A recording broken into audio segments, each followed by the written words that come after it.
So hello guys, welcome back to Logic Mode, and today we see the GFG problem of the day, minimum product subset, and the difficulty level of the problem is medium. So let's see what is the problem.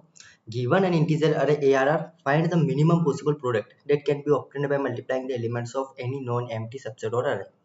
मतलब हमें एक अरे दे रखा है, उसके क्या निकालना है, सबसेट्स निकालना है, और उन सबसेट्स के जो एलिमेंट है अगर उनका मल्टीप्लाई करें तो हमें मिनिमम पॉसिबल जो आंसर निकल रहा है वो रिटर्न करना है। ठीक है, सपोज मैं थोड़ा सा एग्जांपल लेके बताता हूँ। For example if we take example second and the example second is 4 - 2 and 5। ठीक है, अब इसका अगर सबसेट बनाए, 4 is one subset, 4 - 2 is one subset, 4 and 5 is also be one subset, -2 is one subset, -2 and 5 is one subset, and 5 is also be one subset. If we see the product of all element is 4 and -8 and 20, one here is -2, -10 and 5. And if we see what is the minimum result, if we see -10 is the minimum. No, हम एक और subset भूल गए, कौन सा वाला? या तो पूरा हम अरे भी ले सकते हैं, तो इसके सारे एलिमेंट्स का करेंगे तो कितना होगा, -40। तो यहाँ पर सबसे मिनिमम क्या आ रहा है, -40, और यही मेरे क्या होगा, आंसर होगा। और इस तरीके से हम सबसेट्स निकालेंगे। ठीक है, और अगर हम कंस्टेंट देखें तो हमारा कंस्टेंट जो है n जो लेस देन इक्वल टू कितना है, 10 है, ग्रेटर देन इक्वल टू 1 है, और हर एक अरे का जो ARR ऑफ 5 जो एलिमेंट है या तो नेगेटिव हो सकता है या फिर पॉजिटिव हो सकता है।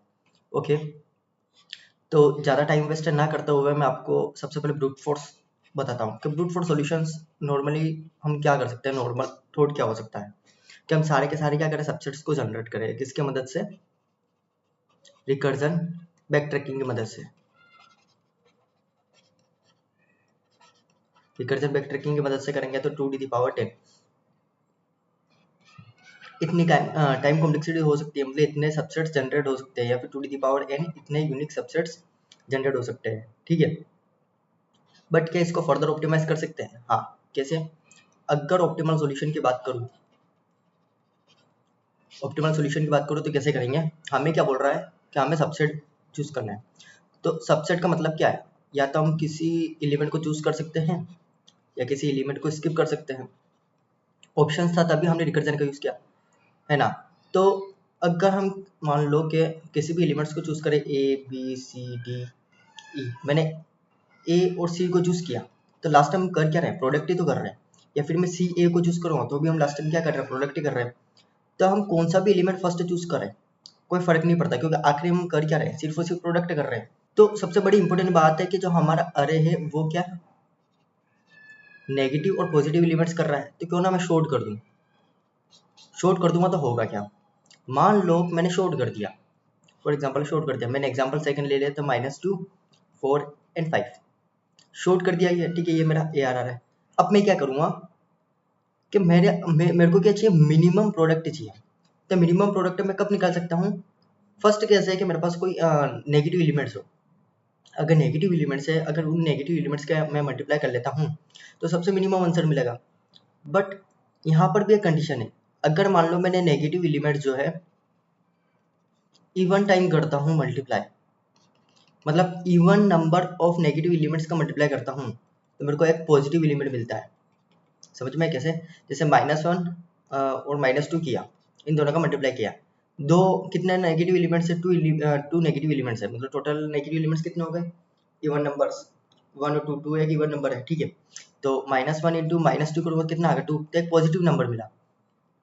बट यही अगर मैं odd number of negative elements करूँगा, जैसे -1 इंटू -2 इंटू -1, कितना होगा, फिर से -2 आ जाएगा। तो मेरा एक क्या मिला, सबसे मिनिमम नंबर मिला। तो मैं क्या करूँगा, सबसे पहले नेगेटिव एलिमेंट का काउंट निकाल लूँगा।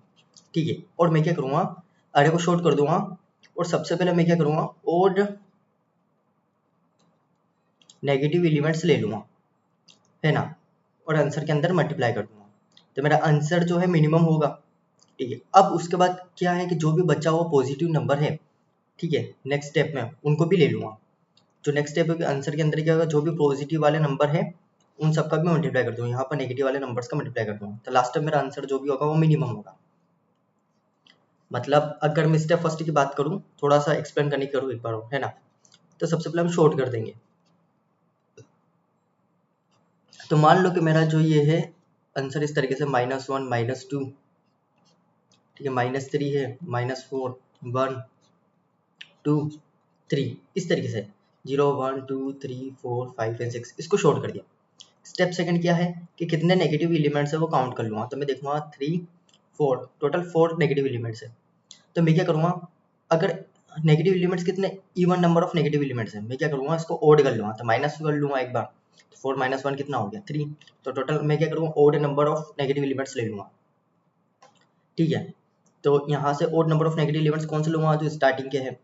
सॉरी, यहाँ पर सबसे छोटा 4 है, फिर 3 है, फिर 2 है, फिर 1 है। सॉरी, यहाँ पर मैं भूल गया था, आगे नेगेटिव साइन लग रहा है, ठीक है। तो सबसे 4 छोटा सबसे है।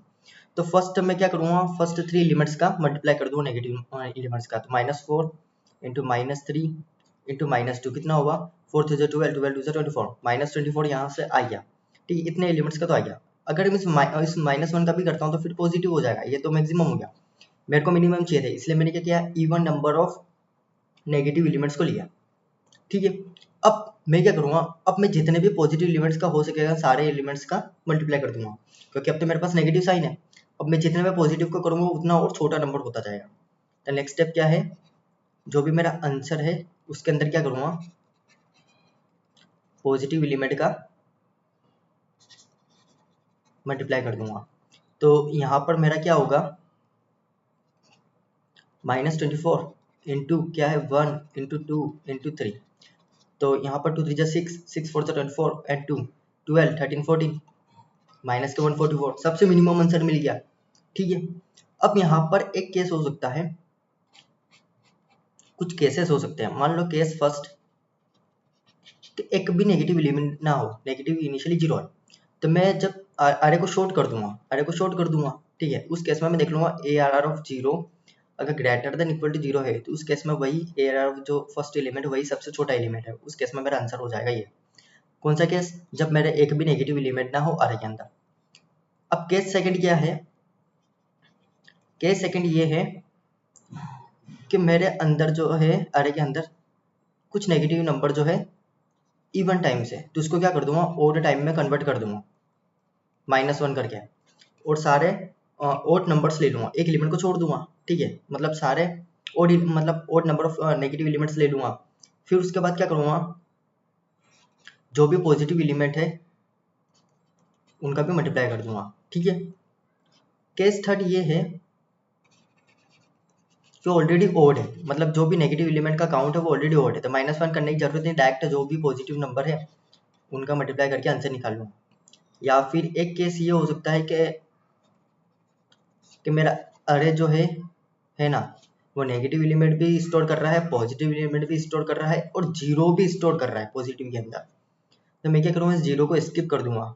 क्यों, अगर मैं जीरो का मल्टीप्लाई किसी के साथ भी करता हूँ तो जीरो मिलता है, बट अगर जब मेरे पास नेगेटिव नंबर मिल रहा है तो ये सबसे मिनिमम है ना, जीरो से ये छोटा है, तो मेरे केस में ये मेरे लिए बेस्ट आंसर है, तो मैं इस जीरो को इग्नोर कर दूंगा।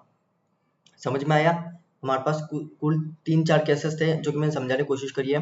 जैसे कि फर्स्ट में कुछ भी नेगेटिव एलिमेंट्स नहीं है, तो उस केस में जो भी पॉजिटिव स्मॉलेस्ट नंबर है वो मेरा आंसर हो जाएगा। सेकंड, या तो नेगेटिव एलिमेंट काउंट जो है वो इवन है, तो ओड एलिमेंट्स ले लूंगा, odd number of negative elements ले लूंगा, और बचे हुए जो पॉजिटिव एलिमेंट्स हैं उन सारे का मल्टीप्लाई कर दूंगा। ऑलरेडी ओड है तो उन सब का मल्टीप्लाई करके जो पॉजिटिव एलिमेंट्स उन सारे का मल्टीप्लाई कर दूंगा। केस थर्ड ये है कि मेरे पास नेगेटिव भी है पॉजिटिव भी है, बट उस पॉजिटिव में जीरो भी आ रहा है ना। तो क्या करूँ, उस जीरो को इग्नोर करूँगा, क्योंकि अगर उस जीरो को ले लिया मैंने तो मेरा जो भी रिजल्ट है वो जीरो हो जाएगा, क्योंकि जीरो का मल्टीप्लाई किसी के साथ भी करते तो जीरो होता है, ठीक है। और यहाँ पर अगर मैं टाइम कॉम्प्लेक्सिटी की बात करूँ, टाइम कॉम्प्लेक्सिटी क्या होगी यहाँ पर, ऑफ एन टाइम्स, क्योंकि हम सिर्फ एक बार ट्रेवर्स कर रहे हैं, प्लस हम क्या कर रहे हैं, शॉर्ट कट रहे थे, एन लॉग एन, तो ओवरऑल टाइम कॉम्प्लेक्सिटी कितनी हो गई, ऑफ एन लॉग एन। और स्पेस कितना हुआ, स्पेस यहाँ पर देखें तो ऑफ वन टाइम कॉम्प्लेक्सिटी, ठीक है। अगर कोडिंग वाले पार्ट के अंदर देखें तो कोडिंग वाले पार्ट के अंदर हम क्या करेंगे, तो सबसे पहले तो मैं क्या करूँगा, शॉर्ट कर दूंगा अरे को,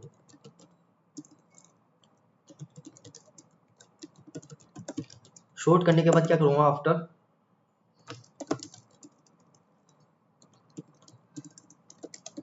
कितने नेगेटिव एलिमेंट्स है वो सारा काउंट कर लूँगा।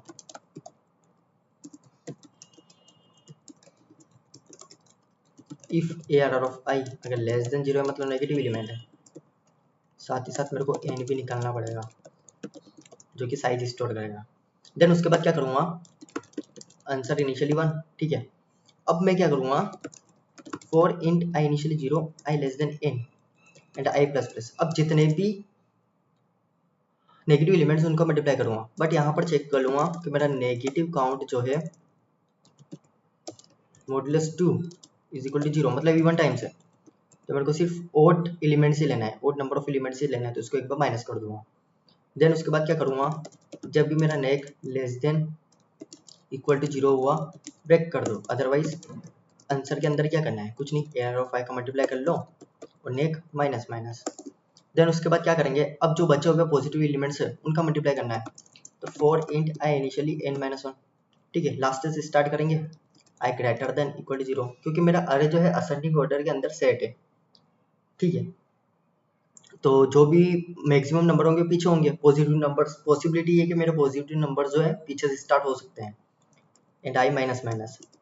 अब यहाँ पर एक केस आता है कि मेरा अरे का जो ARR ऑफ आई जो है वो क्या हो, नेगेटिव आ गया हो या फिर 0 आ गया, तो वहाँ से मैं ब्रेक कर दूंगा, ठीक है। अदरवाइज मैं क्या करूँगा, आंसर के अंदर क्या करूँगा, ARR ऑफ आई मल्टीप्लाई, और सिंपल यहाँ पर क्या हो गया मेरा आंसर। अगर इसको रन करके देखूँ, आंसर 6 आ रहा है, बट ऐसा क्यों। हाँ हाँ, एक केस मिस कर गए हम। कौन सा वाला केस, कि हमने नेगेटिव काउंट तो निकाल लिया बट नेगेटिव काउंट पता चला है कि 0 आ रहा है, तो उस केस में जो भी हमारा फर्स्ट ARR ऑफ फर्स्ट वाला एलिमेंट है वो सबसे मिनिमम होगा, ठीक है। तो एक केस मिस हो चुका था मेरे से। अगर इसको सबमिट करके देखें तो सारे टेस्ट केसेस भी पास हो चुके हैं, और टाइम कॉम्प्लेक्सिटी की बात करूँ तो big of n time complexity यहाँ लग रही है, ऑफ एन टाइम्स हम यहाँ ट्रेवर्स कर रहे हैं, ठीक है। साथ ही साथ हम एन लॉग एन टाइम्स हम यहाँ पर शॉर्ट कर रहे हैं, और स्पेस कुछ भी एक्स्ट्रा स्पेस नहीं ली है, तो टाइम क्या होगा हमारा यहाँ पर, big of n plus big of n log n, तो overall big of n log n time complexity होगी, ठीक है। और यहाँ पर अगर स्पेस कॉम्प्लेक्सिटी की बात करें तो ऑफ बिग ऑफ 1, कुछ भी एक्स्ट्रा स्पेस नहीं ली है, ओके। अगर वीडियो से कुछ भी हेल्प हुई है तो वीडियो को प्लीज़ लाइक और सब्सक्राइब जरूर करें, और कुछ भी डाउट हो तो कमेंट सेक्शन में जरूर बताएं। Thank you.